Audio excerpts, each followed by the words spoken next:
Salutare, prieteni! Am venit pe lacul Nigmar Clinceni să fac un pescuit plantat cu navomodelul pentru 24 de ore.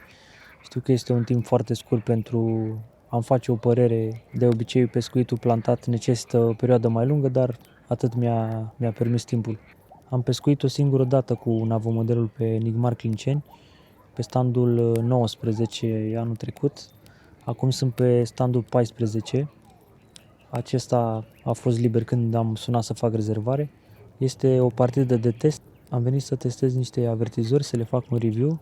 Sper să am și trăsături cu ce să fac acest review.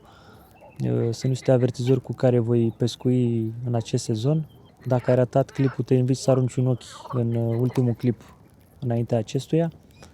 Cum spuneam, sunt pe standul 14, iar ca și nadă ce am pus în cuvă, am făcut o nadă de la CMB, nada pentru toate buzunarele, este aceea nadă de buget cu aromă de căpșună, în care am băgat niște pelete multiatractant de 4 mm. Una dintre lansete chiar așa am și plantat, am îngropat practic plumbul cu nadă, mai pus lângă și niște pelete multiatractant în stare uscată, am pus puțin lichid tot de la CMB pentru un plus de atracție și niște boilesuri. Iar la cărlig am pus un snowman format dintr-un boiles CMB alună tigrată de 20 de mm și un pop-up. La a doua plantare am pus în cuvă doar boiles de 24 de mm CMB Monster Crab, iar la cărlig am pus un boiles CMB cânepă de 20 de mm, simplu. Am vrut să fie o diferențiere între plantări, să nu fie ce am pus la prima lansetă, să fie și la a doua. Oricum am mișcat destul de greu în stand aici până am fost gata cu toate, de asta fac și intro atât de târziu. La a treia plantare am pus în cuvă boilesuri de 24 de mm Monster Crab, dar am adăugat și mai multe pelete multiatractant de 4 mm, iar la cârlig am pus același lucru ca și în cuvă, o bilă de 24 de mm. Rămâne de văzut dacă o să reușesc să aduc un pește la saltea, timpul este destul de scurt. Eu o să fac tot ce ține de mine, o să le replantez dacă este necesar și noaptea de câte ori este nevoie, dacă o să am trăsături. Dacă nu, o să le mai schimb măcar o dată până dimineața și apoi o să insist mai mult mâine dimineață și mâine pe timpul zilei când este soarele și va fi cald. Sper să am pește pe zona asta aici pentru că este o apă puțin mai mică în zona în care pescuiesc eu și teoretic ar trebui să vină peștele pe zonă. Sunt la sfârșitul lunii aprilie și încă este perioada asta în care noaptea este cam rece și ziua este destul de cald, adică se ajunge la temperatura de 18-20 de grade. Rămâneți până la final dacă vreți să vedeți cum a evoluat această partidă.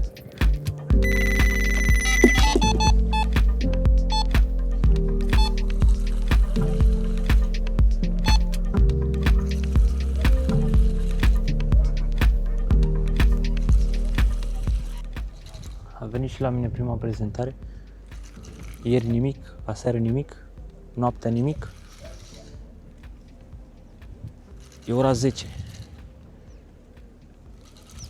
Și pe această lansetă știu că am un snowman format din o bilă de 20 de mm CMB Tiger Nuts și un pop-up portocaliu. Deci vreau să spun că este superb combo ăsta de pescuit pe care mi l-am făcut acum.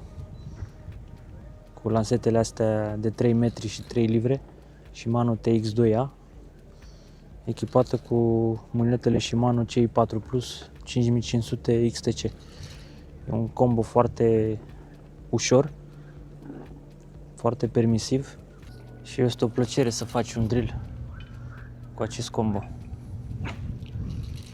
Să sperăm că s-a activat peștele, pentru că și standul de în dreapta mea a scos un pește acum câteva minute și poate a venit pe zonă. Vă reamintesc, sunt pe standul 14.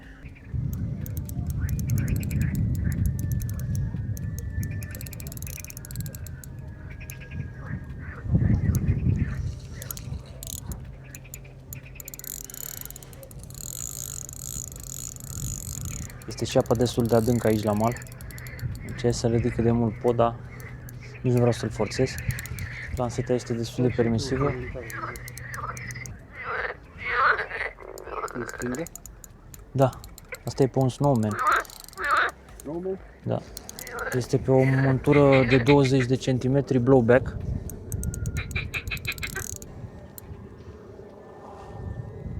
Nu e foarte mare. Dar e frumos. Perfect.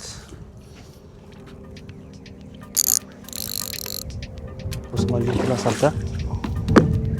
Te-au dat.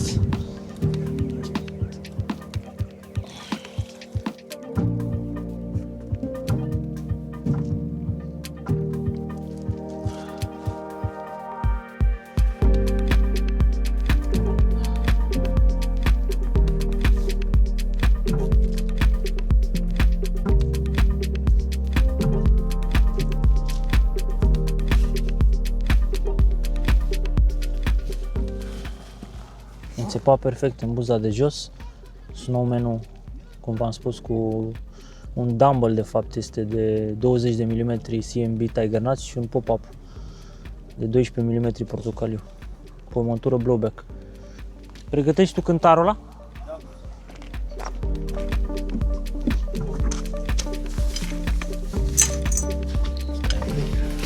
Dăm cu niște apă.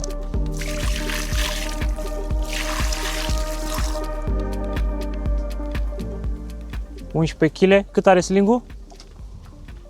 Cred că 1-200 de Deci aproape 10 kg.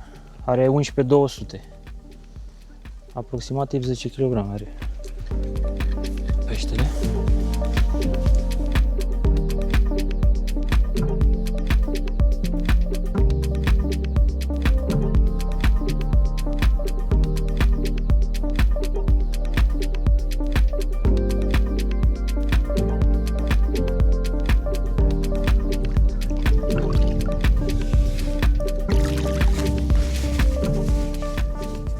A doua trăsătură a venit destul de repede după prima, nici n-am apucat să o plantez, eram cu navomodelul pe apă și a plecat asta din dreapta.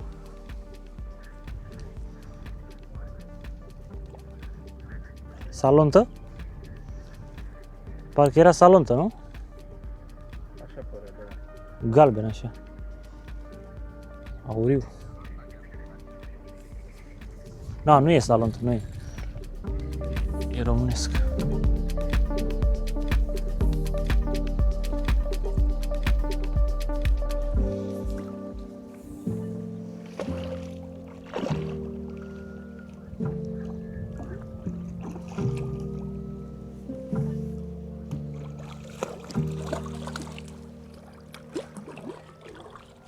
Să sperăm că a venit peștele pe zonă. Două vizite destul de rapide, la interval de câteva minute.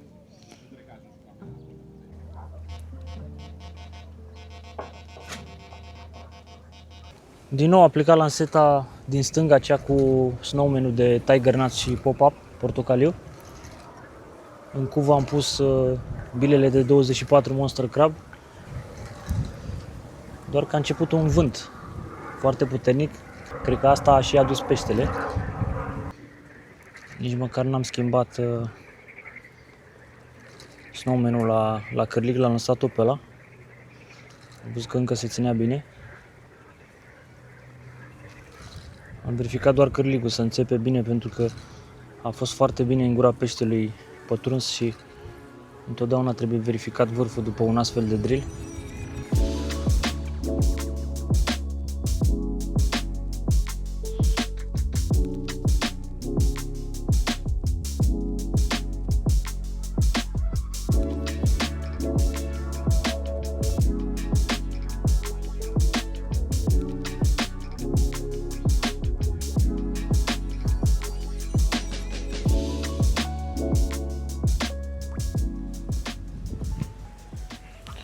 Am reușit să-l aduc pe partea asta, să nu intre peste celelalte lansete.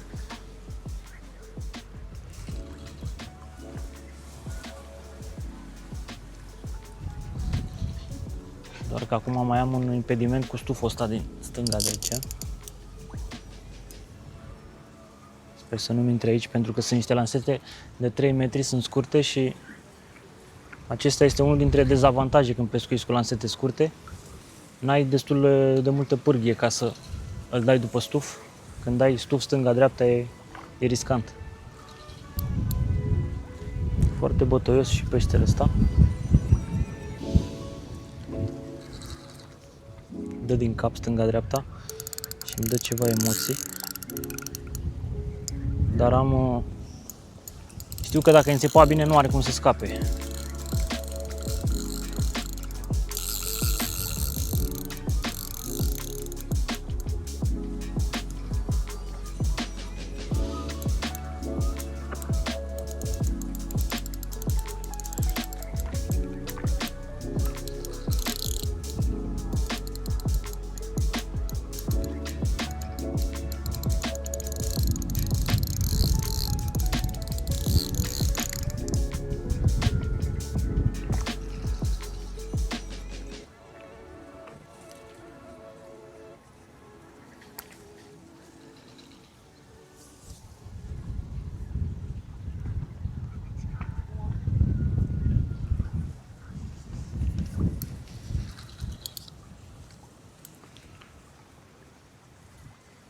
Amortizează superb lanseta șocurile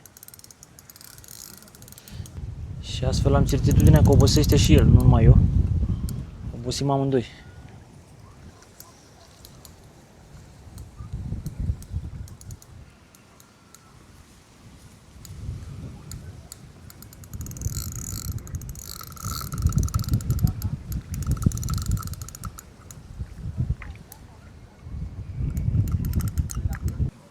Aș vrea să încerc să-i dau o gură de aer, dar deocamdată n-am nicio șansă. Trage foarte tare. Parcă acum.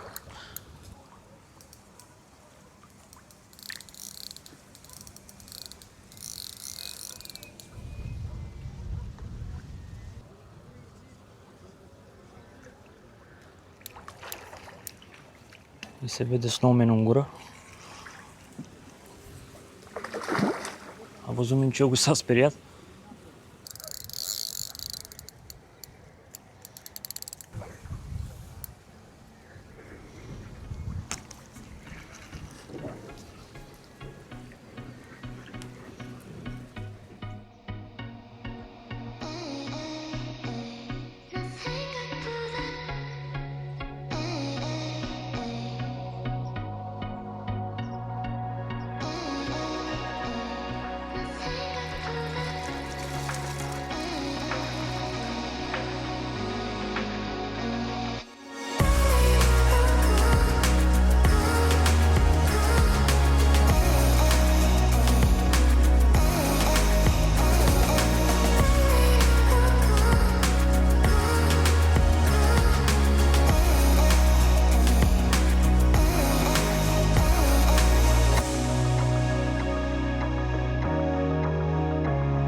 Cam asta a fost și partida, nu am avut activitate foarte multă.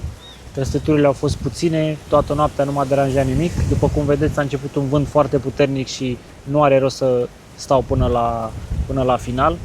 Este ora 2:30. Oricum, pentru un timp atât de scurt, eu sunt mulțumit, am scos 3 pești la saltea. Am avut niște colegi de nota 10 care m-au ajutat. L-am avut pe Andrei în stânga mea pe standul 13. Iar apoi băieții din dreapta, Romeo, Dan, Darius și Mirel, care m-a ajutat foarte mult cu filmarea. Se vedea că nu e prima dată când punem mâna pe o cameră. Dacă nu era el, ați fi văzut un clip foarte static, însă a reușit să tragă niște cadre superbe și chiar țin să-i mulțumesc pe această cale. V-am prezentat cu ce am dat, cum am dat, ca de fiecare dată la partidele noastre. Dacă apreciați acest lucru, chiar vă rog să dați un like, poate chiar o distribuire, un comentariu, iar noi ne vom revedea la următoarea partidă. Fire întinse tuturor!